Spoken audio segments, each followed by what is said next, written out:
সকাল সকাল চলে আসছি, প্রায় 8টার দিকে সে মার্শাল চালু করছে। 8টার দিকে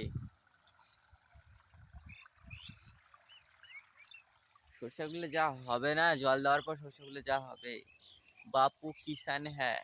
তো গাইস, জল দেওয়ার আজকে হচ্ছে দ্বিতীয় দিন। দেখো, দ্বিতীয় দিন আজকে মনে হচ্ছে শেষ করতে পারবো। অনেক দূর থেকে জল আনা হচ্ছে, তো মানে ঠিকঠাক হচ্ছে না। দেখো কিভাবে জল পড়ছে, দেখো দেখো জলের স্পিড। প্রত্যেক বছর 10-12 ঘন্টা করে জল দিতে লাগে, এই বছরও সেরকমই লাগবে হয়তো। সরষের আরেকটার নাম কি জানো?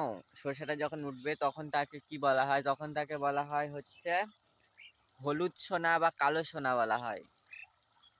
হলুদ সোনা। তো এটা আমাদের হলুদ সরষা, সেহেতু এটা হলুদ সোনা। আমাদের কালো সরষা লাগানো নেই, এটা হচ্ছে হলুদ সোনা, বুঝলেই?